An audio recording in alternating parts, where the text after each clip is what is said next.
Hello everyone, welcome back to my YouTube channel study point. आज हम लोग chapter 8 जो कि है natural resources and their conservation के बाकी बचे हुए 10 क्वेश्चंस कर लेंगे। तो चलिए शुरू करते हैं क्वेश्चन नंबर 11 से। If the percolation rate of water through a particular soil sample is 20 ml per minute, then how much time will 400 ml of water take to percolate completely through that soil? पहले तो percolation rate का मतलब क्या है जान लेते हैं। Percolation in soil is simply the movement of water through it, जो कि है मूवमेंट ऑफ वाटर सॉइल के अंदर से। सॉइल कितने टाइम में कितने वाटर को एब्जॉर्ब कर पा रहा है अपने अंदर, उसे ही हम परकोलेशन रेट बोलते हैं। परकोलेशन रेट का एक सिंपल सा फॉर्मूला है, the percolation rate equals to amount of water जो कि होगा ml में, बाय परकोलेशन टाइम, कितना टाइम लग रहा है वो होगा मिनट में। तो यहाँ देखिए परकोलेशन रेट दिया गया है जो कि है 20 ml पर मिनट। उसके बाद अमाउंट ऑफ वाटर दिया गया है जो कि है 400 ml ऑफ वाटर। हमें यहाँ पर टाइम निकालना है, कितना है टाइम, तो 20 ml per minute equals to 400 ml by x ले लेंगे क्योंकि हमें टाइम पीरियड तो पता नहीं है। उसके बाद फर्दर हम जब सॉल्व करेंगे तो x minute equals to 400 ml by 20 ml per minute, जो आ जाएगा 20 मिनट। तो क्वेश्चन सॉल्व हो गया और टाइम पीरियड आ गया 20 मिनट। पर ऑप्शंस में देखिए यहाँ सेकेंड्स में दिया गया है, तो हम 20 मिनट को सेकेंड में कन्वर्ट कर लेंगे। 1 minute is equals to 60 second, तो 20 minute is equals to 20 into 60 second, that is 1200 second. Option C is your correct answer. तो चलिए चलते हैं नेक्स्ट क्वेश्चन की ओर। Question number 12, which of the following statement is incorrect for the given food web. यहाँ एक देखिए छोटे फूड वेब का स्ट्रक्चर दिया गया है। जब बहुत सारे फूड चेन एक दूसरे में इंटरमिक्स हो जाते हैं तो हम उसे फूड वेब बोल के बोलते हैं। यहाँ एक छोटा सा फूड वेब दिया गया है, देखिए प्लांट्स है, प्राइमरी प्रोड्यूसर जो कि हमें पता है। उसके बाद प्लांट्स को कौन कौन कंज्यूम कर रहे हैं, एक तरफ ग्रासोपर और एक तरफ स्पैरो। उसके बाद स्पैरो को कौन कंज्यूम कर रहा है, स्नेक कर रहा है, और ग्रासोपर को कर रहा है फ्रॉग। उसके बाद स्नेक फ्रॉग को कर रहा है, और फाइनली ईगल तक हम लोग पहुंचे हैं जो कि है एक स्कैवेंजर। उसके बाद देखिए क्वेश्चन में क्या बोला गया है, कौन सा इनकरेक्ट है। अभी ऑप्शंस को देखते हैं। There are 2 primary consumers in the given food web. यहाँ 2 प्राइमरी कंज्यूमर्स हैं, करेक्ट बोला गया है। देखिए प्लांट है प्राइमरी प्रोड्यूसर, स्पैरो और ग्रासोफर जो कि प्लांट को ईट करते हैं वो लोग प्राइमरी कंज्यूमर्स, करेक्ट है। There are 3 food chain in the given web, ये स्टेटमेंट गलत है क्योंकि यहाँ 2 दिए गए हैं। एक है फर्स्ट वाला प्लांट से स्पैरो से स्नेक, उसके बाद ईगल, और दूसरा है प्लांट से ग्रासोपर, फ्रॉग, स्नेक और ईगल। तो ये स्टेटमेंट गलत है। उसके बाद थर्ड स्टेटमेंट देख लेते हैं। The decrease in population of frog will cause in increase in grasshopper population.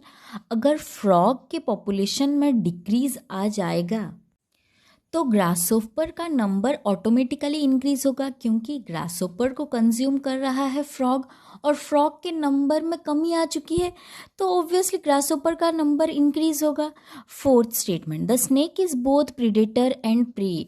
Snake जो यहाँ पे है वो एक बोथ प्रीडेटर और प्रे का रोल प्ले कर रहा है।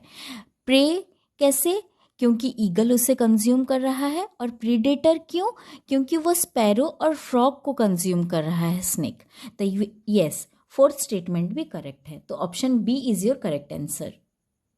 चलिए चलते हैं नेक्स्ट क्वेश्चन की ओर। Question number 13, the steps of waste water treatment plant are given below randomly. यहाँ पे कुछ स्टेप्स दिए गए हैं थ्रू विच वेस्ट वाटर का ट्रीटमेंट किया जाता है इन फैक्ट्रीज। तो ये रैंडम ऑर्डर में हैं जिन्हें कि हम सीक्वेंस में लाना है हमें। पहले जान लेते हैं वेस्ट वाटर ट्रीटमेंट क्या है। The major aim of waste water treatment is to remove as much as suspended solid as possible before the remaining water called effluent is discharge back to the environment.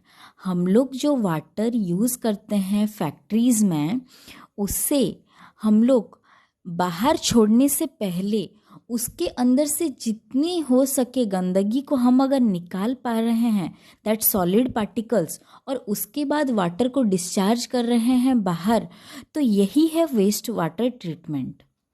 तो देख लेते हैं options क्या क्या हैं। तो फर्स्ट हो जाएगा third, waste water is pass through bar screens. उसके बाद आ जाएगा आई भी, waste water is pass to grit and stand removal tanks. Then आ जाएगा I, waste water is passed into sedimentation tank. V, solid settles at the bottom and floating materials are removed by skimmers। उसके बाद double I, sludge is decomposed by anaerobic bacteria। उसके बाद V I, aeration of water takes place। उसके बाद V double I, that is disinfection of water by adding chlorine।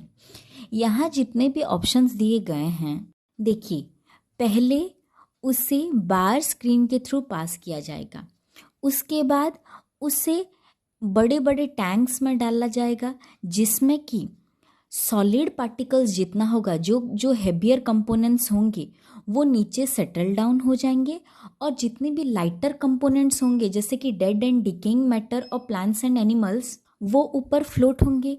उसके बाद दोनों को ही वन बाय वन निकाल दिया जाएगा। उसके बाद एरेशन ऑफ वाटर होगा, और उस वाटर को और अच्छा करने के लिए disinfection of water by adding chlorine किया जाएगा। तो ऑप्शन ए हो जाएगा आपका करेक्ट आंसर। उसके बाद चलते हैं नेक्स्ट क्वेश्चन की ओर। Question number 14, a large area of forest was cleared by burning. Which of the following statements is or are correct regarding the sequences of this activity? हम लोग एक लार्ज फॉरेस्ट एरिया को clean कर रहे हैं by burning the forest. इनमें से कौन कौन से ऑप्शंस हैं जो कि करेक्ट हैं और कॉन्सिक्वेंसेस हैं, मतलब बर्न करने के बाद क्या इफेक्ट आएगा, वो सब हैं। तो देख लेते हैं क्या क्या ऑप्शंस दिए गए हैं। First option, increase the soil erosion as soil is directly expose to wind and rain. ये स्टेटमेंट सही है क्योंकि बर्न करने के बाद सॉइल इरोजन बढ़ जाएगा, क्योंकि बारिश डायरेक्टली सॉइल में आके गिरेगा और बारिश का पानी ऊपर के top layer of the soil को इरोड करके अपने साथ ले जाएगा। As the water flows, it erodes the soil top layer, और उसके बाद प्लांट्स के रूट्स क्या करते हैं, सॉइल को पकड़ के रखते हैं, दे टाइटली होल्ड द सॉइल। हुआ उसके बाद, तो ये स्टेटमेंट करेक्ट है। उसके बाद second statement, the land will have more fresh air as there are lesser trees to take in oxygen. ये स्टेटमेंट गलत है क्योंकि ऐसा कुछ नहीं होगा। Third statement, wildlife will easily thrive in the cleared area because more space is available now। ये statement भी गलत है। वाइल्ड लाइफ और एनिमल्स को, उन्हें तो बहुत ज़्यादा प्रॉब्लम होने वाला है क्योंकि हम लोगों ने उनके नेचुरल हैबिटेट को हौच पौच कर लिया है, फॉरेस्ट को डिस्ट्रॉय करके उनके नेचुरल हैबिटेट को ख़राब कर लिया है। तो ये स्टेटमेंट भी गलत है। Fourth statement, loss of vegetation and various useful herbs. ये स्टेटमेंट करेक्ट है। जब हम बर्न कर रहे हैं फॉरेस्ट को, अनवांटेड और वांटेड दोनों ही टाइप के सारे प्लांट्स बर्न हो जाएंगे। तो option B is the correct answer. I और आई भी only are correct consequences of forest burning activity. चलिए चलते हैं नेक्स्ट क्वेश्चन की ओर। Question number 15। Mr. Khanna had a pond in his garden filled with all kind of aquatic plants. He wanted to prevent mosquitoes from breeding in the pond without harming the plants in way. He would dax. Mister Khanna के garden में एक छोटा सा pond था जिसमें कि all types of aquatic plants थे। वो चाहते थे कि मस्क्यूटोज उस पानी में ब्रीडिंग ना करें, तो विदाउट हार्मिंग द प्लांट्स वो ऐसा क्या करेंगे कि वहाँ मस्क्यूटोज नहीं जाएंगे। तो ऑप्शंस देख लेते हैं। First option, add salt into the water. Second, add some gold fish into the pond. Spray a film of oil on the surface of the pond. तो फर्स्ट ऑप्शन तो गलत है, थर्ड ऑप्शन भी गलत है। देखिए, वाटर में हम अगर सॉल्ट डालेंगे तो वाटर ज़्यादा सॉल्टी हो जाएगा, जितने भी प्लांट्स हैं उन्हें प्रॉब्लम हो सकता है। और थर्ड ऑप्शन में बोला गया है कि हम उस पॉन्ड के ऊपर एक ऑयल का सरफेस कर लेंगे, तो वाटर कैसे एब्जॉर्ब करेगा ऑक्सीजन को और प्लांट्स कैसे ब्रीथ कर पाएंगे, तो ये भी गलत है। और एक फ़िश होता है जिसका नाम है गैम्बूशिया फ़िश, जिसे कि हम लोग मस्क्यूटो फ़िश भी बोलते हैं, जो हेल्प करता है मस्क्यूटो ब्रीडिंग प्रॉब्लम को, क्योंकि ये सारे मस्क्यूटोज को कंज्यूम कर लेते हैं। तो यहाँ पे बोला गया है option B is the correct answer, add some gold fish into the pond. चलिए चलते हैं नेक्स्ट क्वेश्चन की ओर। Question number 16। क्वेश्चन नंबर 16 और 17 एक साथ है।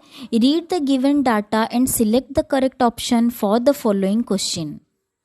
Raman carried out an example to find out how fast water can pass through 4 different types of soil. He put each type of soil in 4 pots with equal sized hole at the base and placed several dishes at their bottom to collect water. He poured water on them one by one and used a stopwatch to record the time taken for water to reach a certain level in each dish. His observation or his recording is given in table as shown in below. Type of soil and time taken. उसने एक experiment carry किया check करने के लिए water के percolation rate को, जो कि उसने क्या किया, एक एक पॉट लिया, पॉट में सेम अमाउंट ऑफ सॉयल लिया अलग अलग टाइप के, उसके उस पॉट के बेस में छोटे छोटे कंटेनर्स को पुट किया। सॉयल जितना वाटर एब्जॉर्ब करना होगा तो कर लेंगे, उसके बाद वो लोग बाकी जो एक्सेस वाटर है उसे ड्रेन कर लेंगे बेस के थ्रू। डिफरेंट टाइप का सॉयल अलग अलग तरह से वाटर को एब्जॉर्ब करते हैं और उनका टाइम भी अलग अलग होता है। तो देखिए, यहाँ W वाले सॉइल में 40 सेकेंड्स लगा है कि पूरा वाटर एब्जॉर्ब करने के बाद रिटेन स्टार्ट हो जाएगा। X में 35 सेकेंड्स, Y में 62 सेकेंड और Z में 120 सेकेंड। फर्स्ट क्वेश्चन को अभी देख लेते हैं। Which soil is most suitable for a plant that thrives in wet and clayey soil? इनमें से कौन सा सॉइल बेस्ट है प्लांट्स के लिए? देखिए, जो सॉइल वाटर को ज़्यादा टाइम तक होल्ड कर पाएगा और ज़्यादा वाटर को अपने अंदर से एब्जॉर्ब कर पाएगा, तो उस टाइप का सॉइल प्लांट्स के लिए अच्छा है। तो नॉर्मली हम लोग जानते हैं कि loamy type of soil plants के लिए बेस्ट होता है। उसके बाद यहाँ पे जो सॉइल जो कि ज़्यादा वाटर अपने अंदर होल्ड कर पा रहा है वो बेस्ट है, तो जेड टाइप ऑफ सॉइल है बेस्ट फॉर प्लांट्स। उसके बाद क्वेश्चन नंबर 17 की ओर चलते हैं। What factor should Raman keep in the same to ensure a fair test? इनमें से कौन कौन सी चीज़ों को उसे सेम अमाउंट में लेना चाहिए ताकि जो टेस्ट हम लोग कर रहे हैं सॉइल कितना वाटर एब्जॉर्ब कर रहा है चेक करने के लिए सही हो। The amount of soil, yes, different types का सॉइल लिया है सही है, पर अमाउंट सेम होना चाहिए। Size of the pot, pot का साइज भी सेम होना चाहिए। एंड अमाउंट ऑफ वाटर, अगर हम लोग 100 ml फर्स्ट पॉट में ले रहे हैं तो सभी पॉट में हम लोग 100 ml लेंगे। तो ऑप्शन 1, 2 एंड 3 तीनों ही करेक्ट हैं, तीनों को हमें सेम लेना है। चलिए चलते हैं नेक्स्ट क्वेश्चन की ओर। Question number 18, refer to the given flow chart and identify I, double I, triple I and I V. यहाँ एक फ्लो चार्ट दिया गया है, देखिए, नेचुरल रिसोर्सेस, उसके बाद रिन्यूएबल, नॉन रिन्यूएबल, उसके बाद रिन्यूएबल से 2 type, inexhaustible, exhaustible, non renewable से 2 type, can be recycled and can not be recycled. इनके मीनिंग पहले देख लेते हैं जो जो वर्ड्स दिए गए हैं। फर्स्ट, रिन्यूएबल का मतलब क्या है? A resource that can be replenish itself at the rate it is used, जो कि अपने आप रिकवर कर लेता है।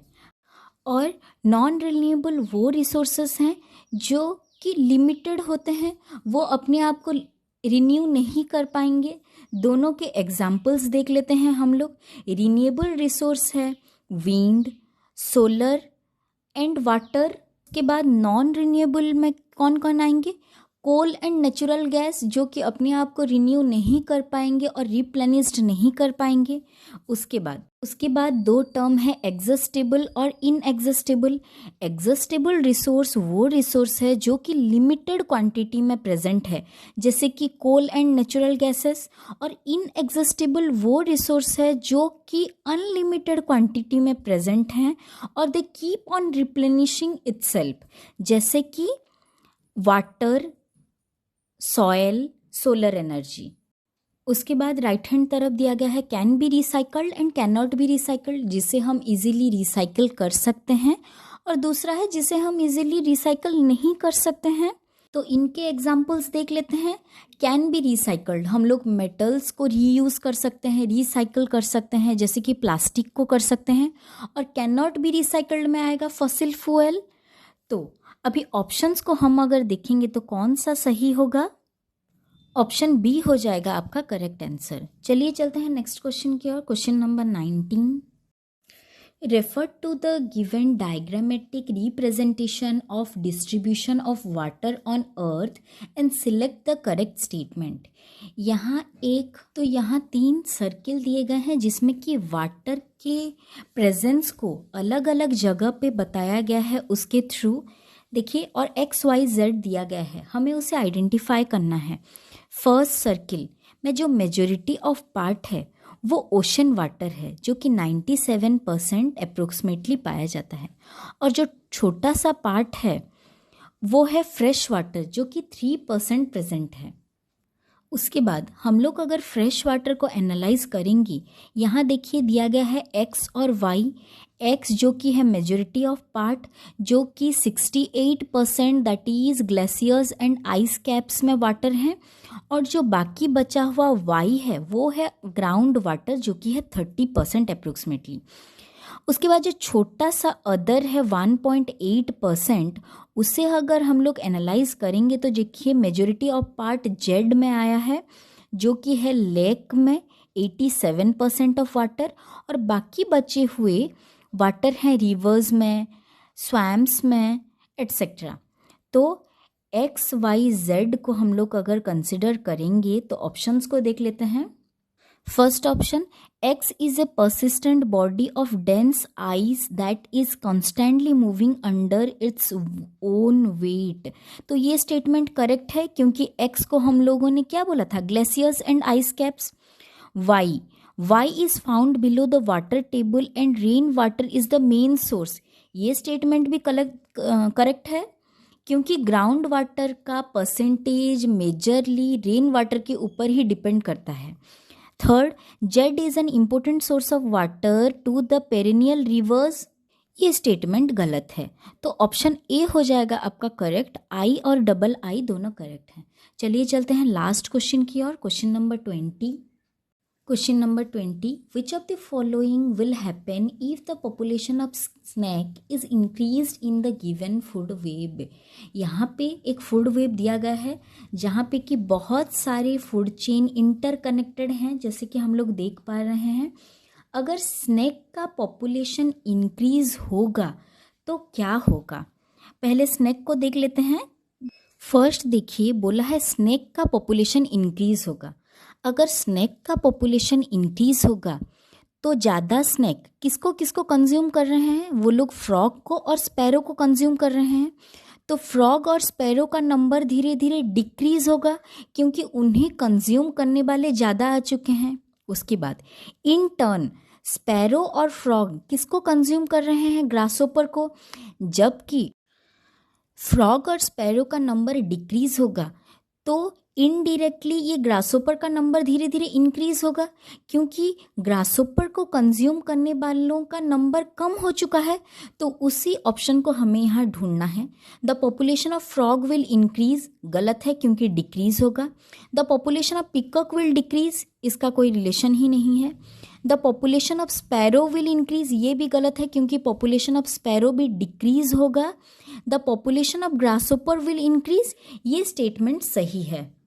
अगर स्नेक का पॉपुलेशन ज़्यादा होगा तो फ्रॉग और स्पैरो का धीरे धीरे कम होगा एंड इन टर्न ग्रासहोपर का पॉपुलेशन धीरे धीरे ज़्यादा होगा।